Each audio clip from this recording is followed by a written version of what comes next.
This is from a Chabad telethon, yeah. Yeah. Yeah.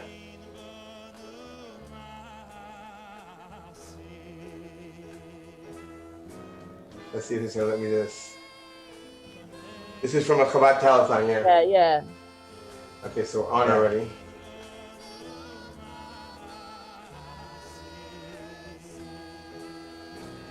Let's see if he's gonna let me do this.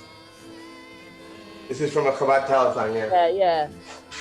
Okay, so on already. So everything that we're saying now, I'm saying now, can be heard. And I'm gonna go back a little bit over here a second. Let's share this. This is from a Chabad telethon, Yeah. Okay, so on already. So everything that we're saying now, I'm saying now, can be heard. And I'm gonna. And it's my first time for those who are a little bit over here. For those who are. This is from a Chabad telethon, Yeah. like what I'm doing with all the speaking. So on already. So everything that we're saying now, I'm saying now, can be heard. So therefore, and I'm gonna. And it's my first time for those who are a little bit over here. For those who are. This is from a Chabad telethon, like what I'm doing with all the speaking. So on already. So everything that we're saying now, I'm saying now, can be heard. So therefore, and I'm gonna. And it's my first time for those who are a little bit over here. For those who are. This is from a Chabad telethon, like what I'm doing with all the speaking. So on already. So everything that we're saying now, I'm saying now, can be heard. So therefore, and I'm gonna. And it's my first time for those who are a little bit over here. For those who are. This is from a Chabad telethon, like what I'm doing with all the speaking. So on already. So everything that we're saying now, I'm saying now, can be heard. And it's my first time for those who are a little bit over here. Do you hear it or you don't hear it? This is from a or you're hearing double. Like what I'm doing. Yeah, it's like it's on a loop. Everything that we're saying now, I'm saying now, can be heard.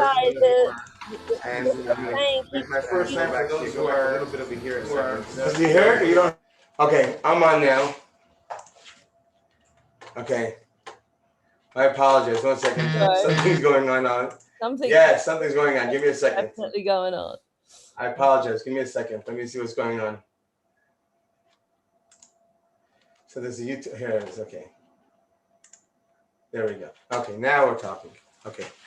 Do you see me now? Yeah, and hear you now. You hear me now, and I'm sorry about that. It's a little mishmash. It's the first time I'm doing. What I'm trying to do is I'm trying to put it. I'm almost done. I'm trying to put it on Facebook and as a link from what's it called from YouTube that's live right now. I never use YouTube Live. So I don't know if anybody, and I don't even know if I have any subscribers. Either way, here we go. I'm putting it up there, and then we'll figure it out from there. Okay. You know, I have to tell you, I haven't responded to the birthday wishes that I've received on Facebook, and because I really haven't spent much time on it, I'm really struggling with the whole Facebook phenomena. To be very frank with you. You know, it's like I don't like the fact that they're become like dictators. You know what I mean? And they're the ones that are we're giving them the keys to too much, and I'm not cool with that. You know, so whatever it is. So it's just I haven't been hanging out there as much. You know. Having said that, you know, we have to use the tools that we have before us, which is what we're doing right now. Also, the other side of it, it just reaches so many people, and people absolutely. And it's actually a lifeline for some people. I don't disagree with that. I think there has to be a balance that's a healthy balance. Well, I think we've got this with all the big tech companies. I agree. It's not just them; it's that we live in a capitalist world. So I agree. Yeah. I agree. You know, it's interesting because you know we talked about in the past how we're supposed to. It's our function. We're supposed to be in a good state of mind when we learn Torah, and therefore part of it is telling a joke before or something that makes us laugh and chuckle a little bit. And it reminds me, for whatever reason, of a joke that was about this woman who called up the American embassy in Israel, and she said that they said this years ago. She said that she needs to leave Israel. She needs to leave right away. And they asked her why. She said for 2 reasons. And I said, what's your first reason? She said, because the conservative government is blah, blah, blah. She went on to say everything. And then they said, what's your second? They said, but don't worry about it. The conservative government is going to be no longer very soon. It's going to change. Stick around, a little bit of patience. And then the other government's going to come in. She says, that's the second reason why I want to leave. Oh, that's funny. Yeah. All right. So let me share with you a teaching of the Baal Shemtov that's a beautiful metaphor. And the metaphor is a very beautiful way in how we can perceive things. And I'll tell you a beautiful thing about a metaphor is that that's something that is used in the teachings of Hasidus and the teachings of the Baal Shemtov and his students and all the Chabad Rebbes. And that's because when we use a metaphor, we engage our minds in a way where it has the possibility to replay, like a story. The same is also true of the story. Makes us that think. It takes the idea, Yeah. and it plants it in a way, that's much more deeper than the experience is if it's just someone telling you a story or telling you a teaching or whatever it is. Having said that, when we talk about transformation, the hardest part of transformation is that our fear of giving up that which we don't want to give up. Whatever, for every person is different. But the fear of giving up that which we don't want to give up, or the fear of going outside of our comfort zone to do something that's outside of what we're used to. We're not, it's not something that the human. So first of all, something that God willing, I hope to translate, and soon, God willing, even put it into the film industry. But there's a very interesting idea that's in Hasidus that talks about your soul and the fact that your soul has three different distinct souls. There's a soul that's called the soul that's your natural soul, and the natural soul is the part within you that gravitates towards the nature of what you are. And for every human being, there are certain things that are natural to us, to all of us, that we share. And then in terms of individuals, there are different things that our nature goes towards. And that's a good idea, by the way, behind that would be also the difference between different domesticated animals or even not. So animals are animals, but of course, each one occurs in a different way. And human beings are human beings, but we all occur in a different way. And that way in which we occur, that's our nature. And therefore, certain people are naturally gravitating towards certain addictions or whatever it may be. And that's because it's within their nature. And then there's what's called another realm within you, which is called the soul of intelligence. And the soul of intelligence, unlike the natural soul is not about explanations. The natural soul is very simple. I want to eat. I want this. I want to feel good now. That's the natural soul. I want to feel good in my mind. I want to feel good in my emotions. I want to feel good in my body. I want to feel good in every level. That's the natural. It's like an animal. And just like there are different types of animals, there are different types of human natures. And then there's the intelligent soul. The intelligent soul is actually not spiritual, but it's intelligent. So what does that mean? Is that a person says, I was a smoker for many years. So thank God, Hashem helped me out of it. But during the time that I was there, my intelligent mind told me this is a stupid idea. But my body kept on going back to it. Feels good. So that's the distinction between the intelligent soul and the natural soul, is that the intelligent soul has the ability to understand why some of the natural soul's gravitations are not healthy and we should not be following them. And in a healthy human being, which unfortunately most people are not, this is not a judgment, by the way, okay? It's just a factual thing. Most people are not healthy in this way. Everybody has their places where they're not healthy, okay? So, but either way, the operation of a human being in a healthy way, the intelligence, by the way, that's Chabad.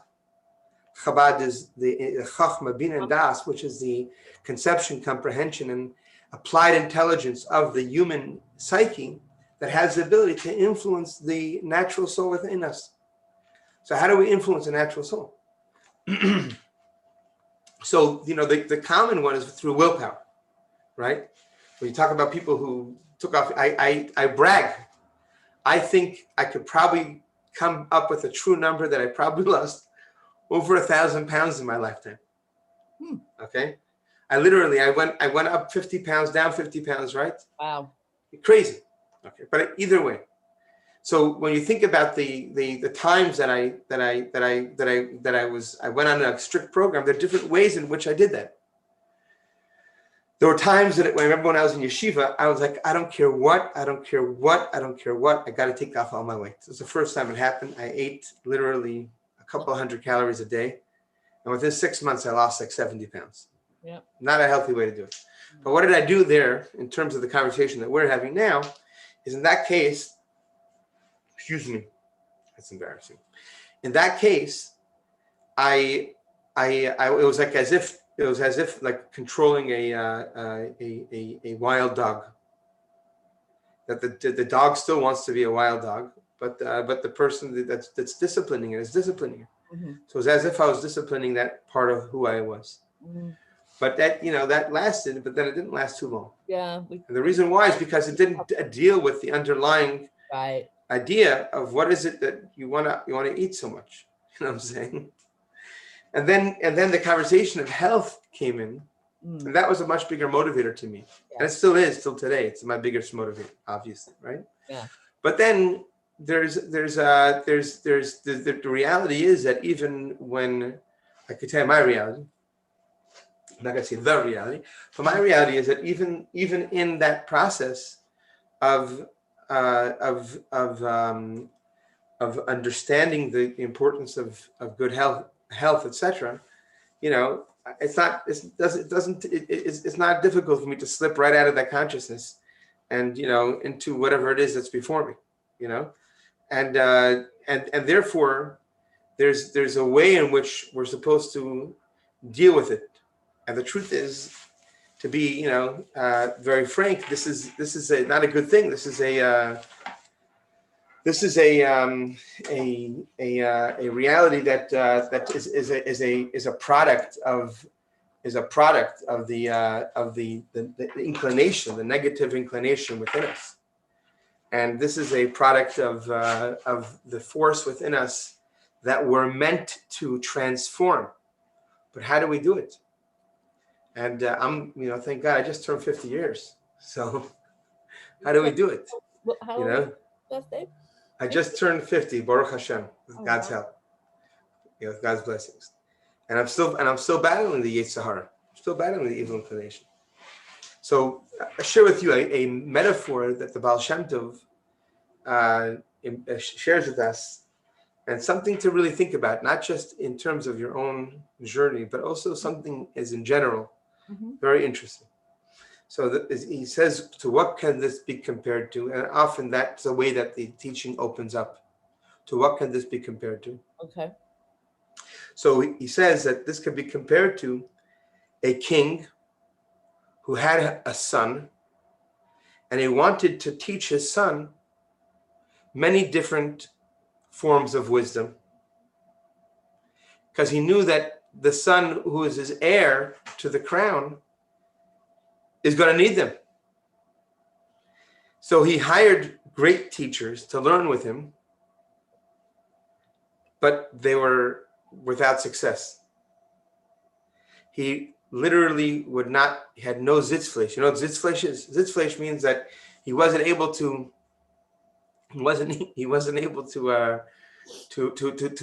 sit for more than a couple minutes. He was today they would perhaps say that he had ADD. Mm-hmm. To the degree that his teachers, they all gave up on his education.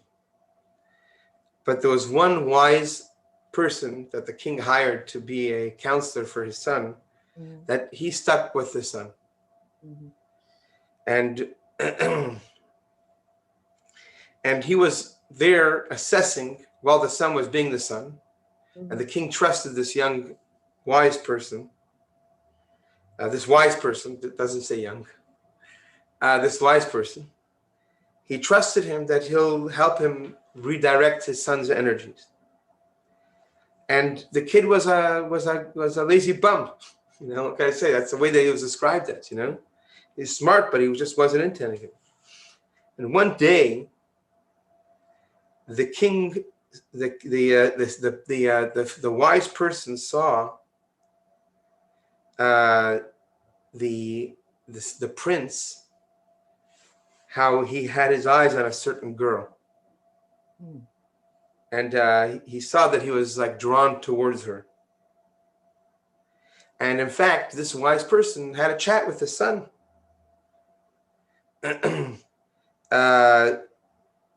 So he in his conversation with the son, he realized that this is a girl that he's really interested in.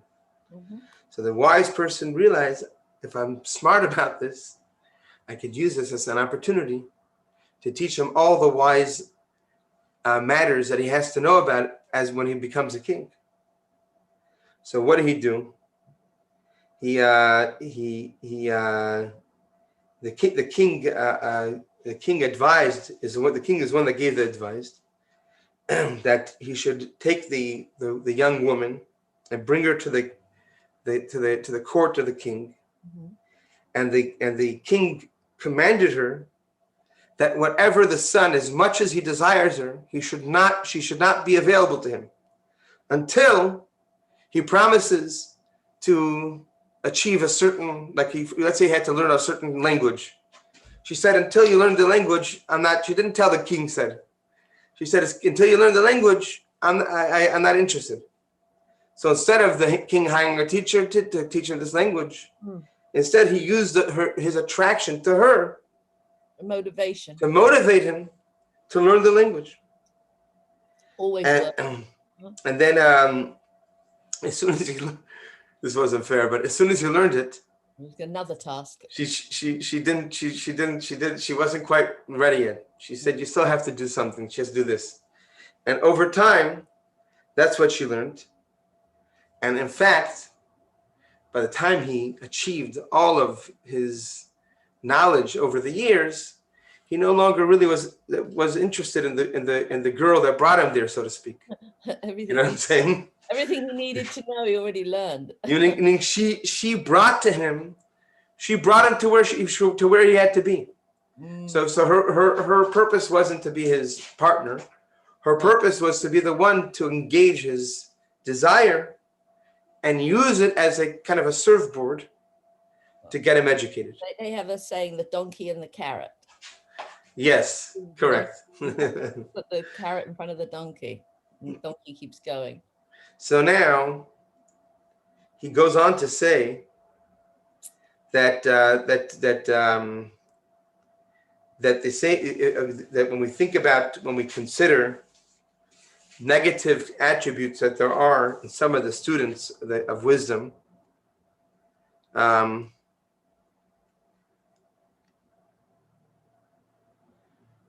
okay, now I have to get back to that one. Okay, anyway, but just what I want to just share with you one of the things that I took out of it is that, you know, when we engage ourselves in the path of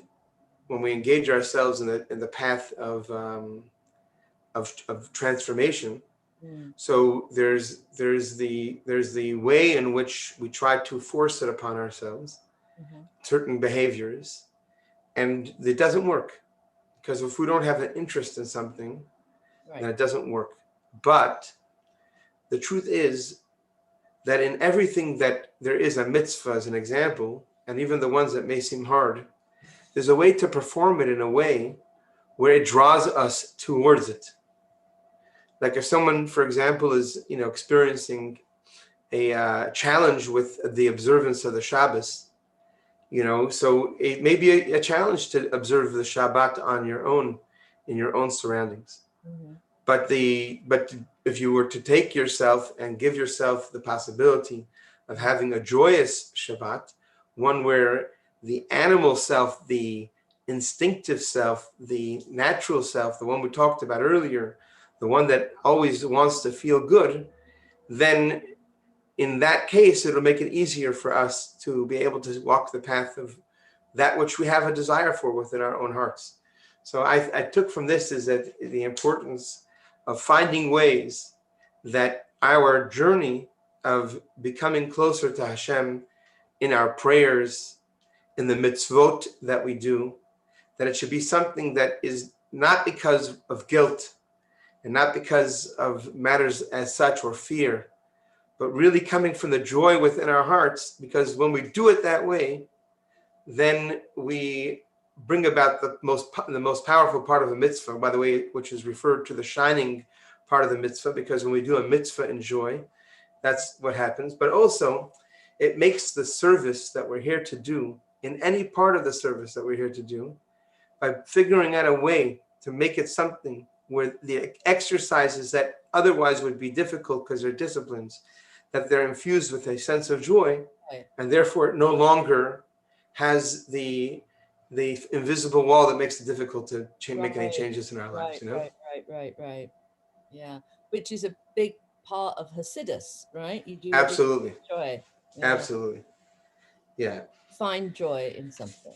And the truth is that that when we think about the purpose of our existence, and we think about the fact that we human beings are the ones that have been sent here to bring about a certain result that no other creature could do. No other creature is built the way we're built. Right. No other creature has the image of God, image of Elohim imprinted on their psyche, on their souls. But we have to work for it. It doesn't happen on its own. And that's part of the way that we shine.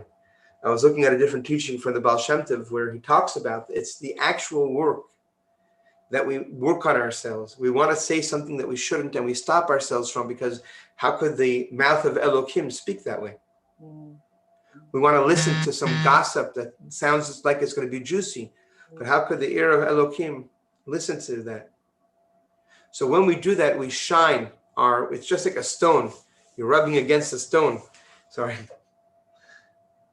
The camera is connected to the table, so when I hit the table, whatever. There's a lot to unfold in that, of where you can position that for each person in their life, and also making things happen in the collective. That when we join together, we become so much more powerful. Correct. And I mean, for good or for bad.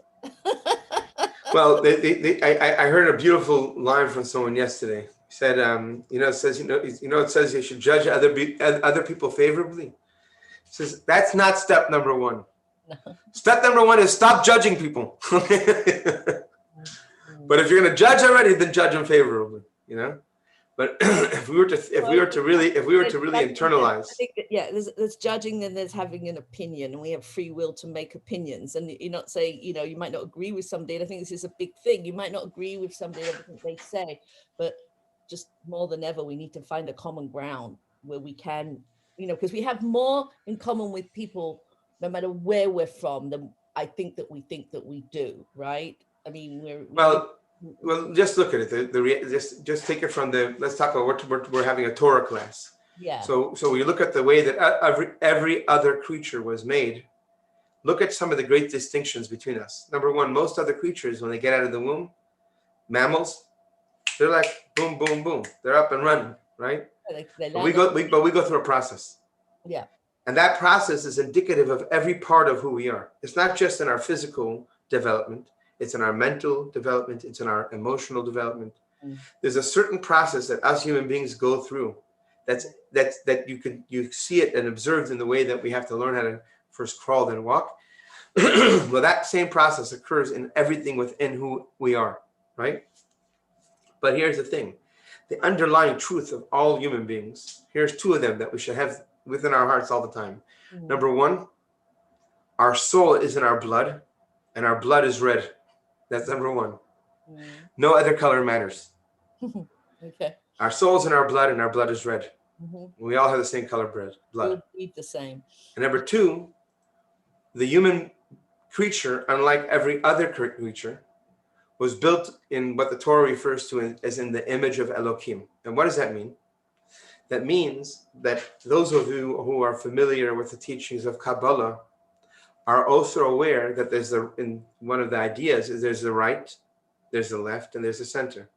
The right is water, the left is fire, as an example, right? So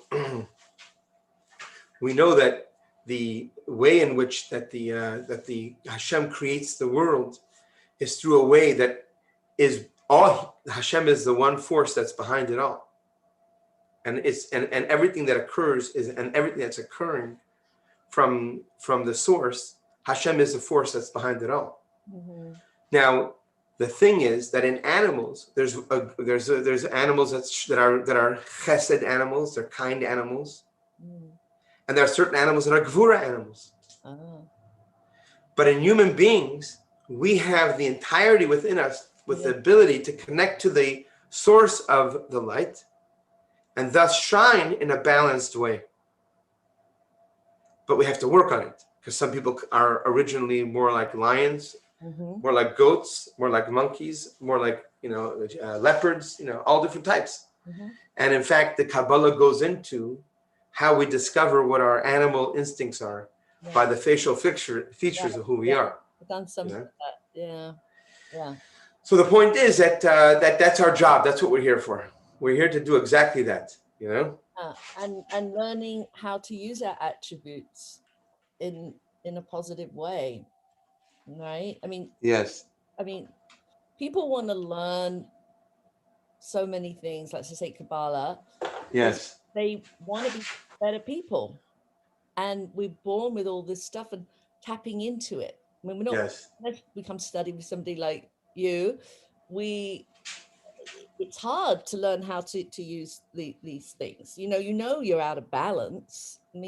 Most of the world is, but we're all looking for harmony and balance within ourselves because you just feel better. We all want to feel good. Well, if you put it in our context, you could say that the need to feel balance is the need to express and to be at one with the divine image that is you. Yeah, that's very. And when we're out of balance, we're feeling disconnected from that. Right. From our authentic self. So it all goes together, right? Correct. Or if you're working towards balance, you don't always. Correct. Journey, right? Correct. But going on that journey, you feel better than rather just going, I can't take it, I'm going to go hide under the covers. That never feels good. No, and again, our journey is to be part of the process. We're not created perfect. We're created to perfect. So by us acknowledging the places where we have shortcomings, and finding joyful ways of changing those shortcomings, and finding joyful ways of expressing the divine image that we are, starting, by the way, with an act of charity, tzedakah, because that is the ultimate expression of the divine image of who we are.